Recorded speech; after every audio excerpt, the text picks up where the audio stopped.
Hey guys, welcome back to Rukia's Kitchen channel. So today I'm going to show you how to make this tasty and easy stir-fried liver the Swahili way. In a pan, you're going to add 3 tablespoons of oil and let the oil to become hot. Once hot, you're going to add some onions and cook the onions until golden brown.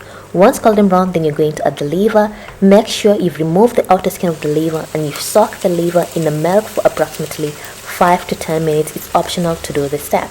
Then sprinkle some salt to taste. Then add 1 tablespoon of ginger and garlic paste each. Then I'm going to use these spices. You can add the spices or you can reduce the spices. That's up to you. Personally, I added half a teaspoon of turmeric powder, half a teaspoon of black pepper, half a teaspoon of garam masala, and 1 teaspoon of curry powder. And stir everything well and let the liver to cook for approximately 7 to 10 minutes. You don't want to overcook your liver because the liver is going to be too hard and that's not good. After 7 to 10 minutes, our liver is ready. Lastly, I'm going to squeeze a lemon or lime to add an extra amazing taste to this liver.